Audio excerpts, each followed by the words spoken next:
Amén. Bueno, voy a leer en esta mañana Job. Voy a ir a Job. Y usted estará diciendo, oye, este es el libro sufriente. Es el libro del sufrimiento.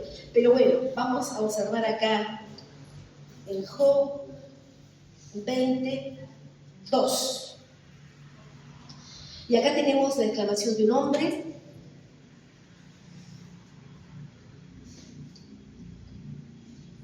Amén. ¿Entienden? No sé si me ven. Dice así, Job: mis turbados pensamientos me hacen replicar, pues me hallo muy desconcertado. Mis turbados pensamientos me hacen contestar, sinónimo de replicar. Mis turbados pensamientos me hacen contestar, pues me hallo muy desconcertado. Si tuviéramos que pensar en desconcertado, no quiero decir desesperado, quiero decir confundido, me puede venir un inesperado, no sé, me siento desorientado. Pero además de sentirme desorientado, mis pensamientos están turbados. Y el otro día escuchaba una documental, y tengo vecinas y amigas que cada vez adhieren más al yoga. Al yoga, a la meditación trascendental.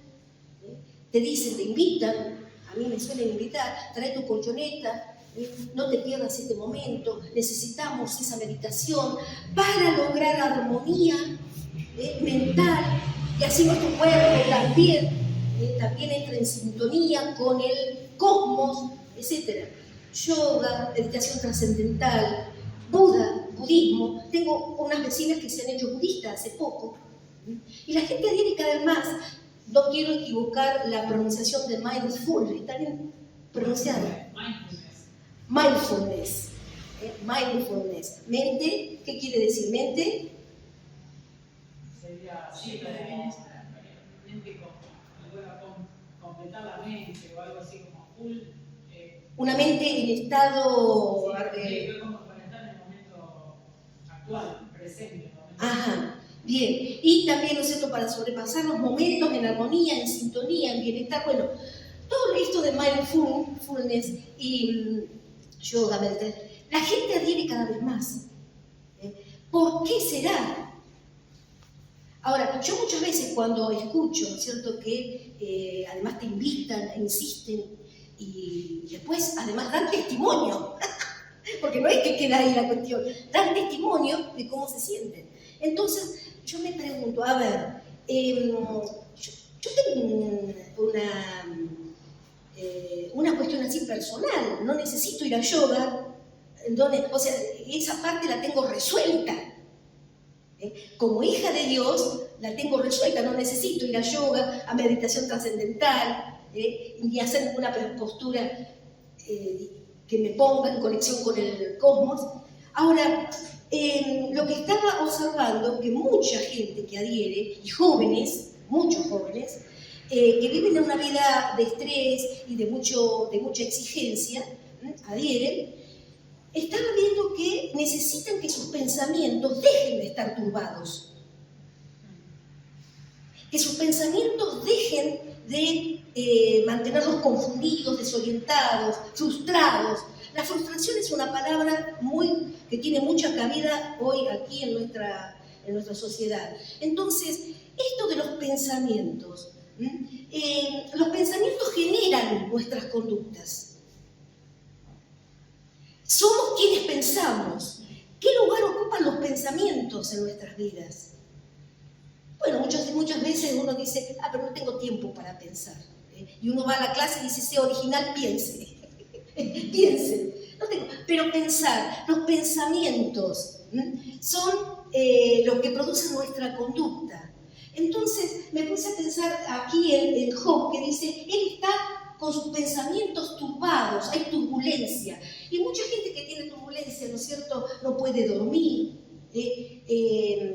le falta horas de sueño, está irritable. Ahora, ¿cómo es que los pensamientos le van dando forma a nuestra vida?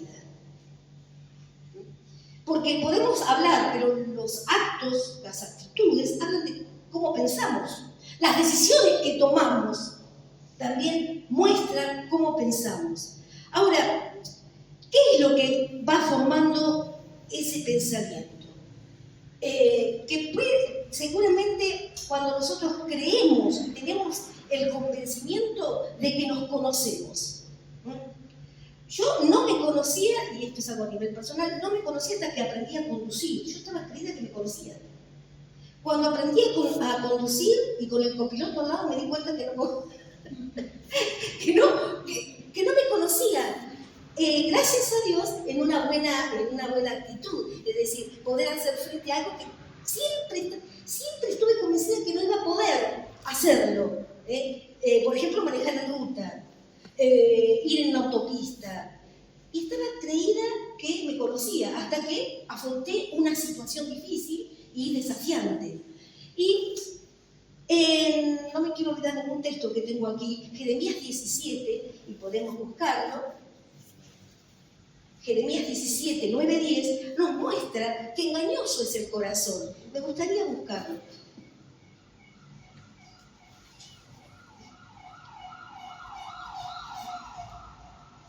Los pensamientos van dando forma a nuestra vida, pero pueden llevarnos al engaño de que nos conocemos en profundidad o más allá de lo cotidiano. Y Jeremías 17, 9 al 10 dice lo siguiente: engañoso es el corazón más que todas las cosas y perverso. ¿Quién lo conocerá? Yo, Jehová, que escudriño la mente, que pruebo el corazón, para dar a cada uno según su camino, según el fruto de sus obras. ¿Quién conoce nuestros pensamientos? Yo, el Señor, dice, que escudriño la mente, que lo pruebo al corazón, y da a cada uno según su camino y según el fruto de sus obras.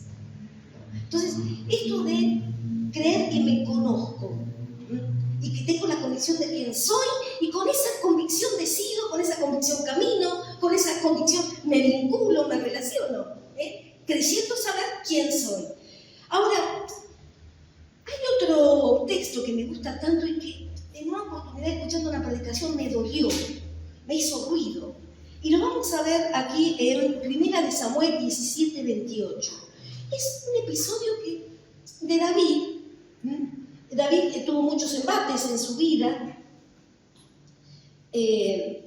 muchos momentos difíciles, pero claro, una cosa es cuando uno de adulto sufre un embate, y quizá el mismo embate lo sufrís cuando sos niño o sos adolescente, porque tenés una perspectiva distinta, un modo de defenderte si lo tenés, si te podés defender. Muchos niños y muchos adolescentes no tienen con qué defenderse ante una expresión nefasta o un pensamiento necio.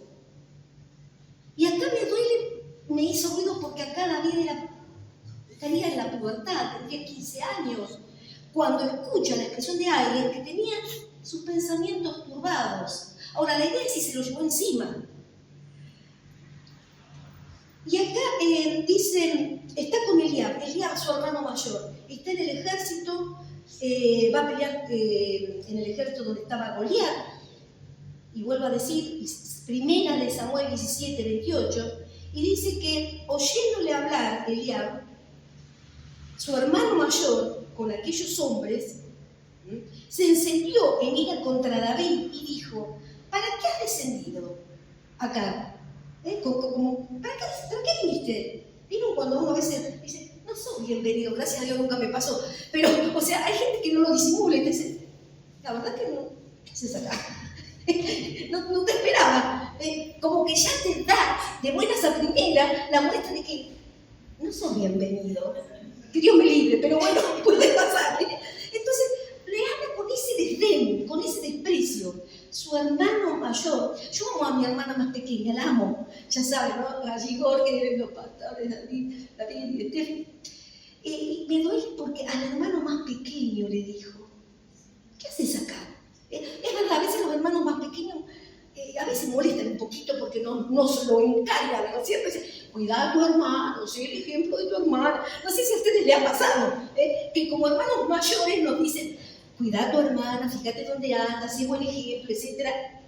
Y bueno, por eso a veces los hermanos pequeños. Pero acá, desde el trato que le da a su hermano más pequeño, le dice,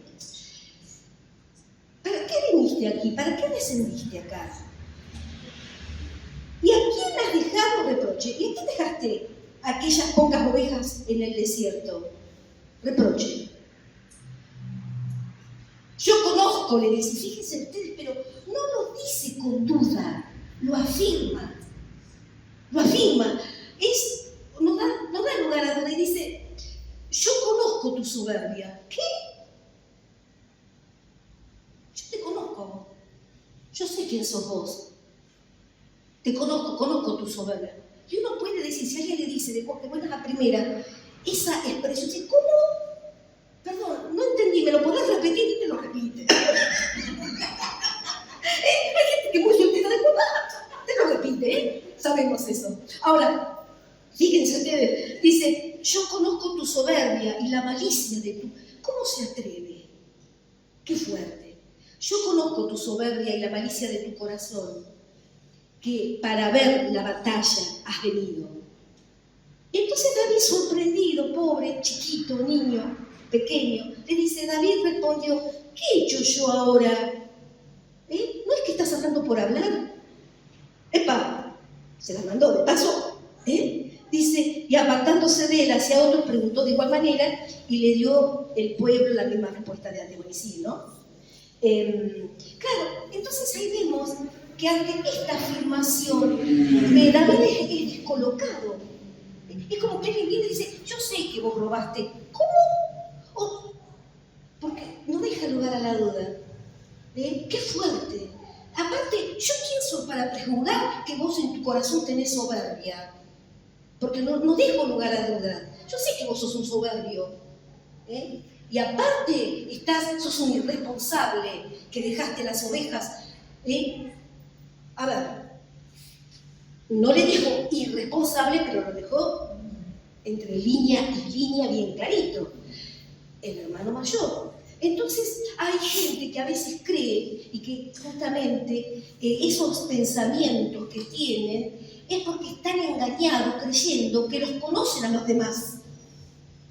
Están creídos que los conocen.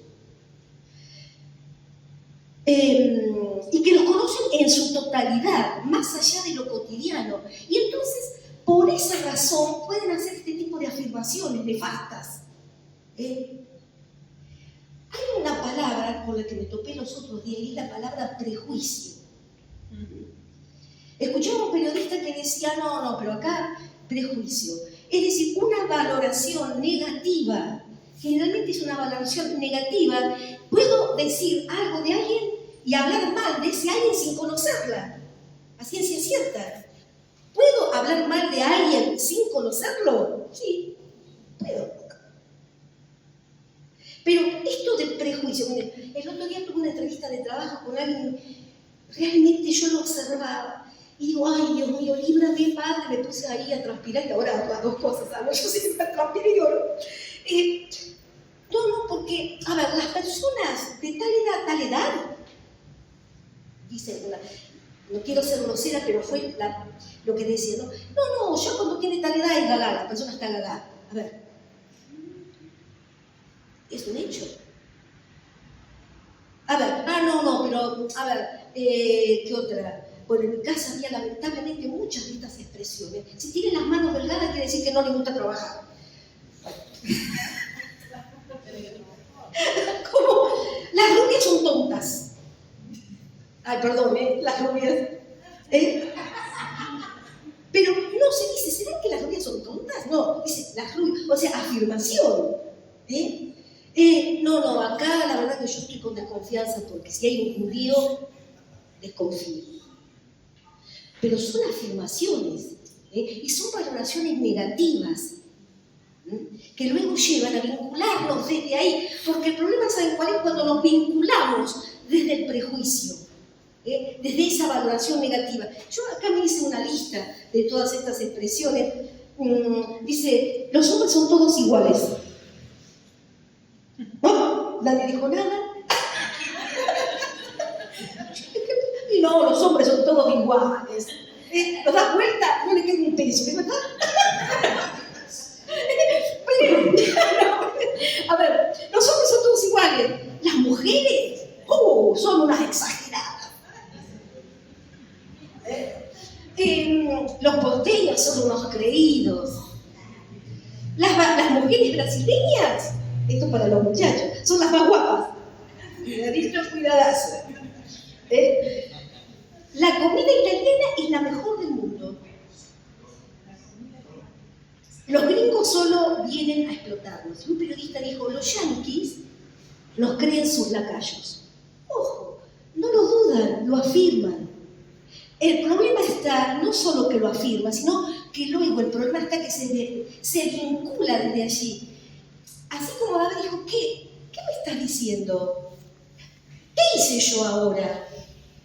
Cuando le damos el trato al otro desde nuestro prejuicio, sin conocerlo realmente.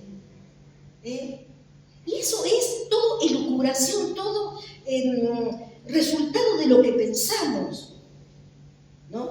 Entonces, a ver, ¿cómo puedo yo llevar adelante una misión o una encomienda? Puede ser de parte del Señor, o tomar una decisión criteriosa si parto desde allí, de ese concepto de valoración negativa. Ahora, el prejuicio, ¿cómo se forma el prejuicio? Yo estuve investigando sobre este tema que me interesó.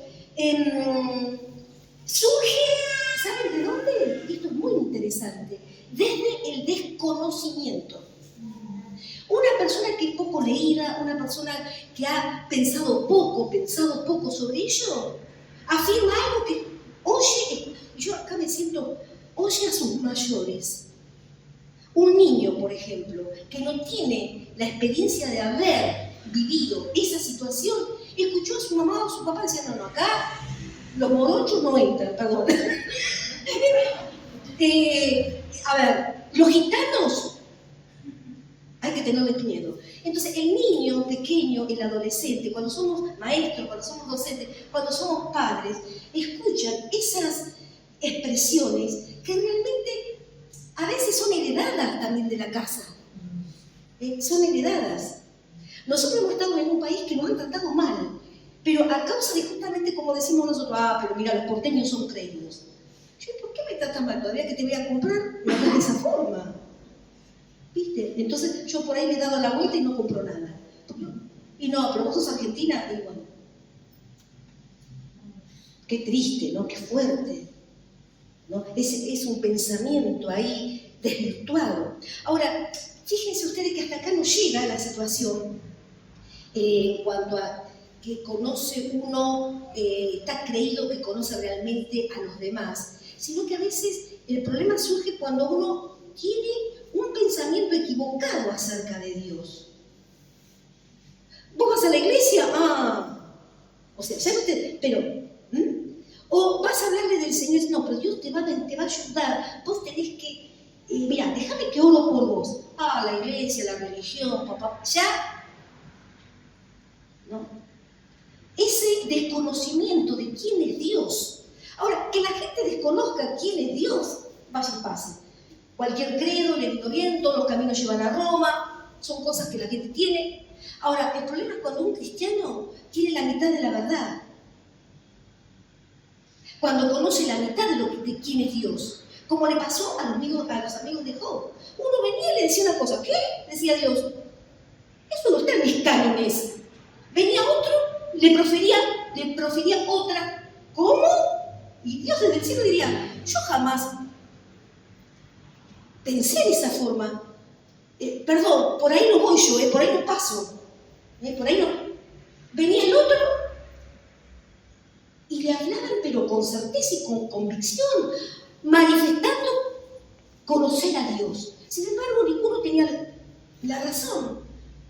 Fue tal la indignación que le provocó este desconocimiento de Dios y de su palabra, que, ¿saben lo que le dice a Job al final del capítulo? Le dice, no, yo no quiero que ninguno de tus amigos ore, no voy a permitir que ninguno de aquellos... O sea, Dios se enojó, porque estaban hablando de él algo que no era. Digo, no. Dios enojado dijo, yo no quiero que ninguno de ustedes ore, muchachos, no quiero. Que ore mi siervo Job, porque él habló lo recto de mí. ¡Ay, Señor!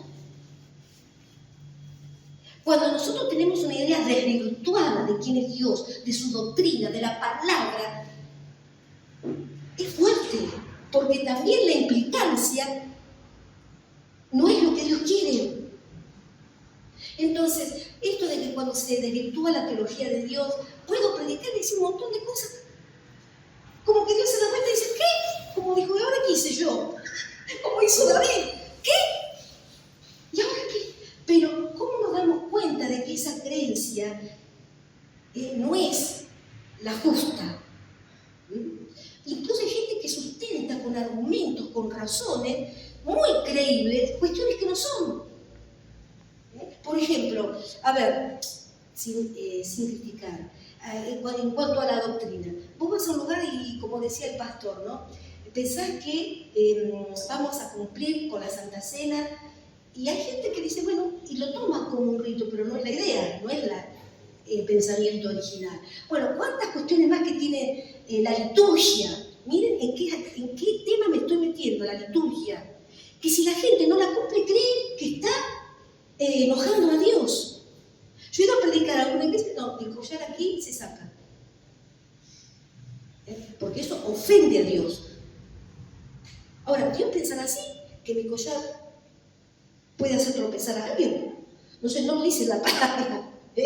Pero el problema es cuando hacemos una doctrina de algo que Dios no dijo, que por ahí Dios no pasa. No, acá si no das todo el diezmo, está bien, el diezmo correcto, por supuesto, pero acá si no das el diezmo, ponele, no sé, perdés la salvación. A manera de ejemplo lo digo, Entonces, esto de los pensamientos cuando no están bien sustentados, cuando no son correctos, pero el problema es que vivimos engañados de creer, conocerme a full, engañada de creer que te conozco totalmente. No es así. Engañada de creer que Dios piensa de esta forma. Pero eso afecta la vinculación. En este caso, cuando yo tengo una idea a medias de lo que dice Dios, también afecta mi relación, afecta mi decisión, afecta mi manera de comportarme, mi conducta, porque tengo una idea a medias de quién es Dios. Pero el problema es que, ¿saben que se suma? Y esto es un combo, yo venía hablando con el pastor, digo, este es el combo perfecto, la necedad, el capricho y creer que sos sabio en tu propia opinión. Porque uno se cree sabio en la propia opinión. ¿Quién me va a venir a mí a esa frente? Si yo tengo la posta, Está bien, vos podés pelear con dientes y uñas una razón, pero podés no tenerla. Ustedes conocen gente que pelea, que es muy así combativa, y pelea a dientes y a capa y espada, diciendo que tiene, o haciendo creer que tiene la razón, y hasta nos convence. No necesariamente tiene la razón. Entonces, esto de los pensamientos es algo maravilloso. A mí me gusta tanto pensar sobre esto, porque es lo que nos permite no solamente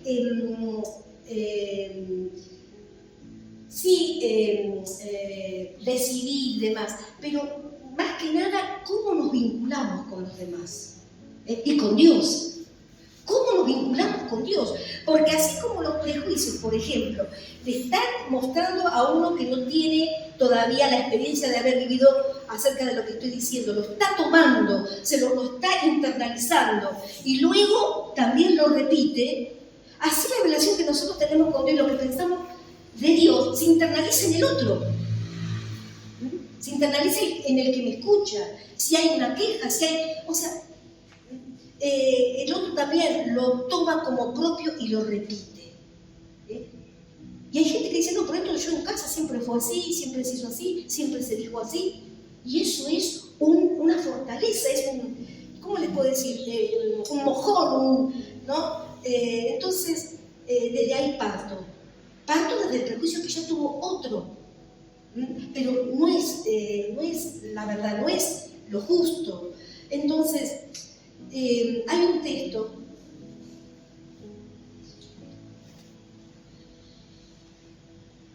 en 2 de Corintios 10, 4-5, que ahora lo voy a leer. El otro día cuando hablábamos del hijo pródigo también, quería mencionar Cuando el hijo pródigo del que habló el pastor el domingo pasado, lo vemos en esa instancia al hermano menor, perdón. Cuando vio la actitud del padre, o sea, él, cuando ve la actitud del padre, no lo entiende, incluso se enoja.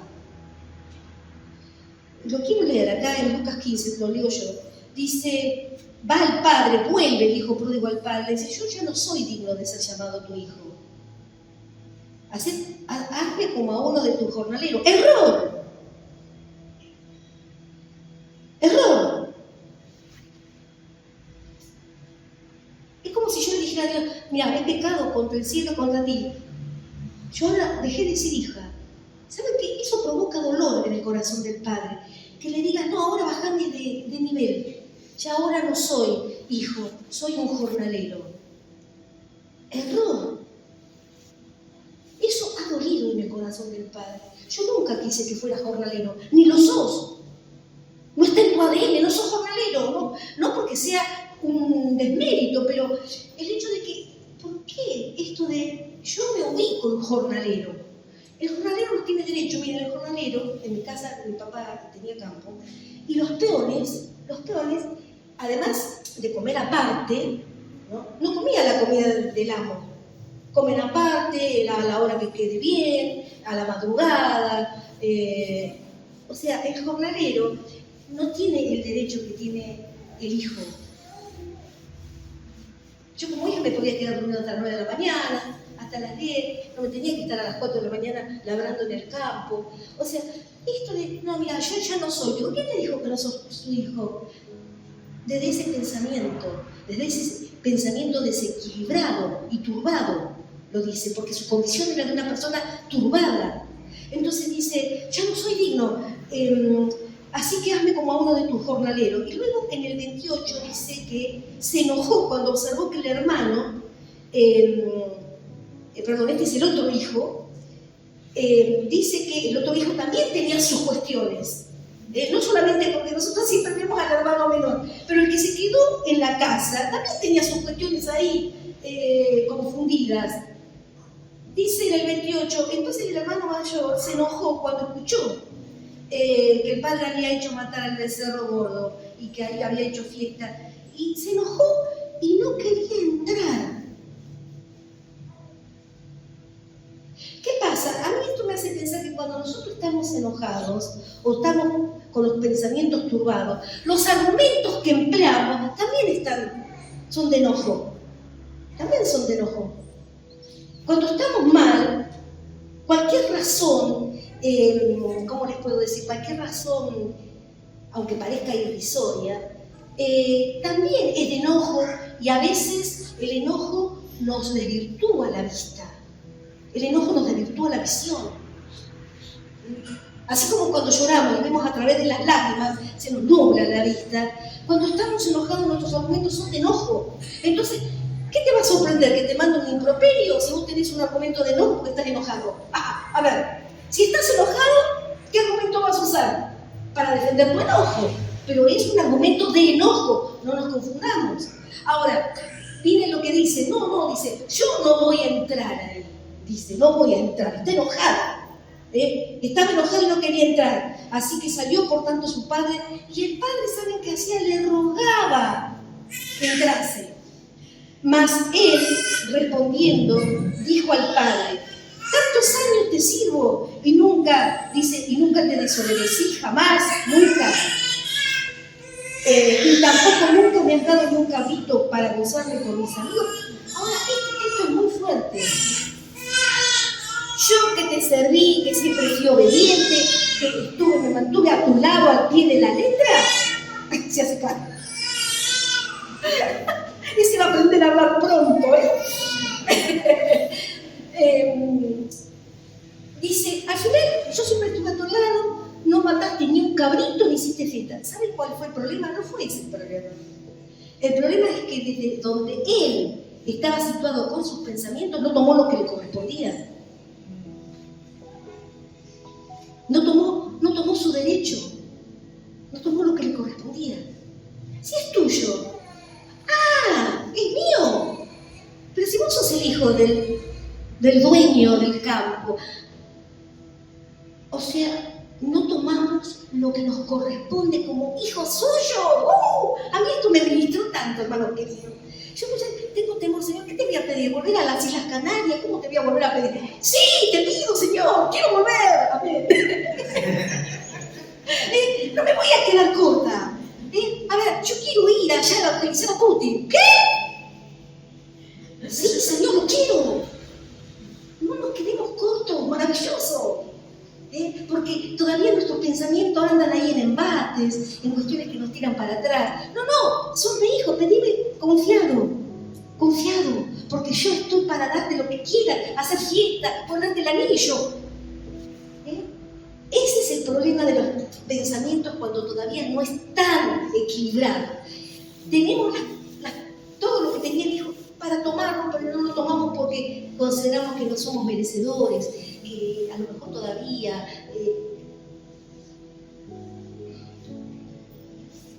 Ahora, esto de los pensamientos es una cuestión de hacerle frente, porque cerrar el espacio para aquellos vanos pensamientos. En un momento Jesús sana a un paralítico y le dice, a ver, levántate, anda, y entonces los que estaban siendo testigos de ese milagro hablaban entre ellos, murmuraban, este es un blasfemo, ¿quién se cree? Es un blasfemo. Jesús le dijo, yo conozco sus pensamientos, ¿por qué pensáis mal? Te voy a leer ese texto, es tremendo, ¿no? Mateo 9:5. Dice que mientras estaba allí, ante este paralítico, algunos de los escribas decían, este blasfema.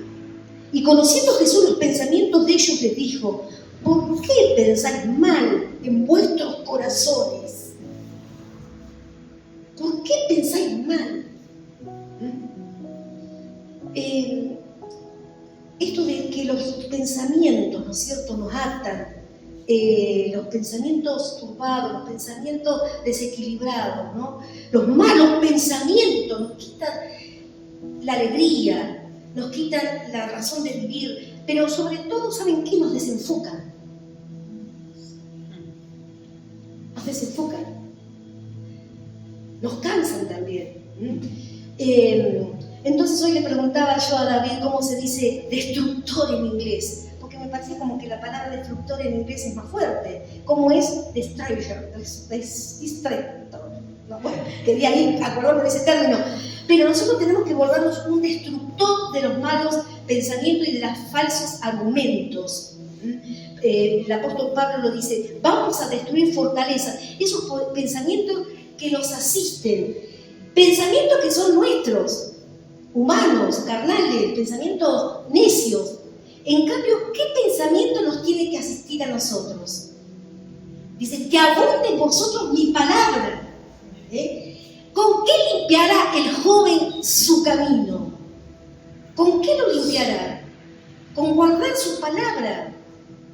¿Qué cosa? Yo coincido, por ejemplo, alguien te dice, no, pues yo siempre caigo, la vez pasada me escuchaste 17 años, a mí siempre me pasa, yo siempre, al final caigo en la trampa, profe, siempre caigo. A ver, es cuestión de tomar la palabra, es decir, ¿con qué vas a limpiar tu camino? Con la palabra, la asistencia de la palabra de Dios. Acá Pablo lo dice en 2 Corintios 10, 4, 5, y es el último texto que leo.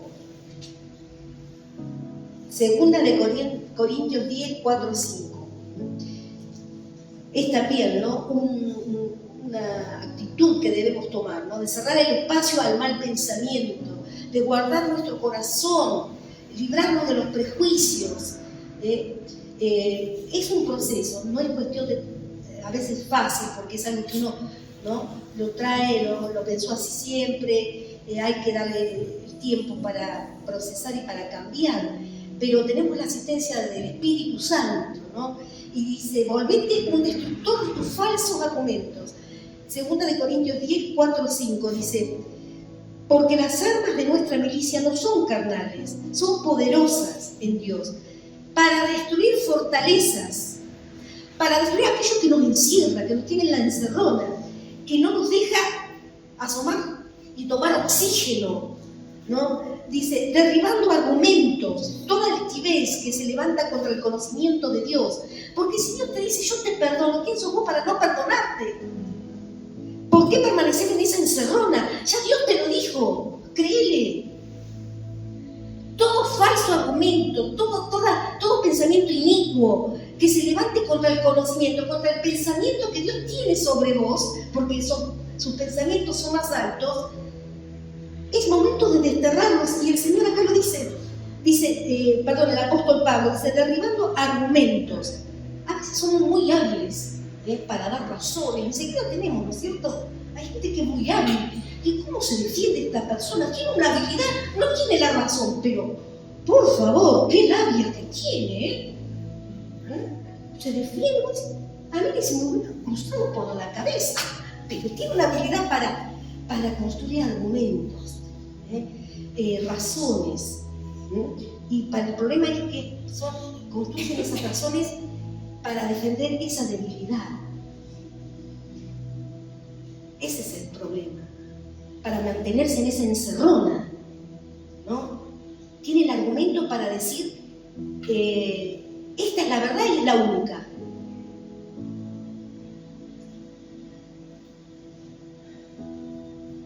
Derribando argumentos y toda altivez, toda soberbia que se levanta contra el conocimiento de Dios. La soberbia no nos permite a veces, al final Dios tenía la razón.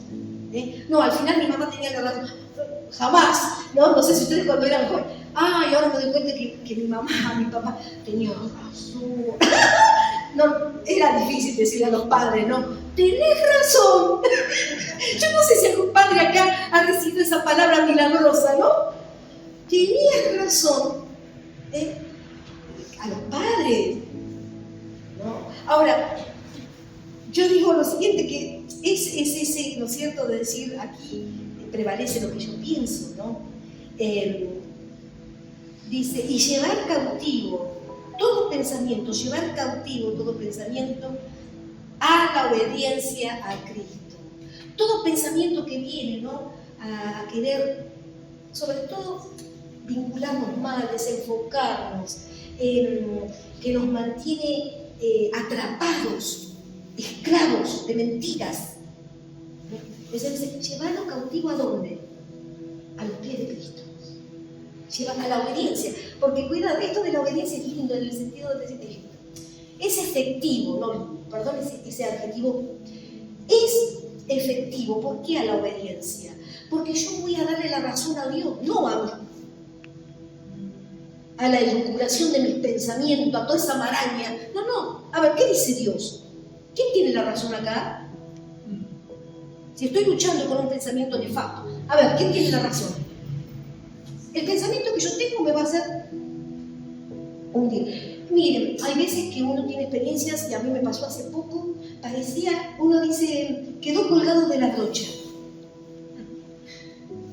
¿A usted alguna vez le pasó que le quitaron la escalera y quedó colgado de la brocha? Bueno, hace poco tuve una experiencia que parecía que me habían sacado la escalera. Me quedé con la brocha. Sentí que el barco se hundía. Iba en una barquita y el barco se empezaba a hacer no sé si alguna vez, ahí donde, en ese momento, a ver, ¿quién tiene la razón acá? Señor, asísteme con tus palabras. Y si no podés solo buscar a alguien en quien que es confiable, que vos sabés que te va a poder ministrar desde la palabra, desde lo que Dios piensa. Esto de fortalecernos y buscar a alguien confiable. A veces no podemos solo con un pensamiento que ya le hemos hecho hasta un monumento, ¿no? Pero buscar a alguien que diga, no, a ver, detenete. Dios en su palabra, qué lindo encontrar a alguien que te diga, a ver, no hables más, no digas más nada. Escuchá lo que dice el Señor, no digas más nada, cállate, no inventes más nada, no busques ningún argumento. ¿Vieron cómo esa enfermera que está en los el cuadro? No sé si todavía hay en los hospitales ese cuadro. Estoy colgada de la brocha, Señor. Nos asiste la palabra. Amén. ¿No? Nos asiste la palabra. Y ahí la lucha y el embate. No, Señor, yo llevo cautivo todo pensamiento que me quiere incluso convencer de que tú no eres Dios. Lo desecho en el nombre de Jesús. Toda mentira, todo engaño y todo pensamiento desvirtuado lo llevo cautivo a la obediencia de la palabra de Dios. Por esa es la idea, ¿no?, que el Señor nos insiste, que more en abundancia su palabra. Nos llenamos de tantas palabras día a día. Nosotros somos medio fanáticos a veces de las noticias, ¿no? Ya nos volvemos como fanáticos de las malas noticias, no de las buenas, de las malas. Y ahí consumimos, no seleccionamos ya ni lo que escuchamos. Seleccionar lo que escucho, lo que leo, la música que escucho, qué veo en televisión, qué película. Porque eso también, a veces tenemos que llevar cautivo a películas que son nefastas, ¿no? Canciones. Yo a veces voy en el auto escuchando canciones, algunas canciones, impresionante lo que está diciendo. Primero se rompió la cabeza. Y segundo, no. Primero se rompió y después lo que dice. Entonces, esto de llevar cautivo la obediencia a la palabra de Dios y al Espíritu Santo es también seleccionar qué consumo, qué película, qué canción, a quién escucho. Claro, generalmente nos gusta más escuchar a aquel que nos da la razón, pero puede ser que nos esté dando la razón en nuestros argumentos allí. Justamente puede ser, no quiero ser tan fuerte, pero inflados por el infierno, ¿no? Lo dice la palabra. Así que, ¿qué les parece si nos ponemos de pie y reclamamos en esta mañana? Y también tenemos esta oportunidad de llevar cautivo a la obediencia a Cristo todo pensamiento que me viene a desenfocar, a querer que yo me vincule mal con aquel que estoy convencido que lo conozco, pero que no lo conozco. Y también a vincularme conmigo misma, creyendo de que yo soy así, siempre fue así. No necesariamente. Así que los pensamientos son los que producen nuestra conducta. Y somos producto de lo que pensamos. Por eso es tan importante detenernos en esta mañana. Señor, gracias.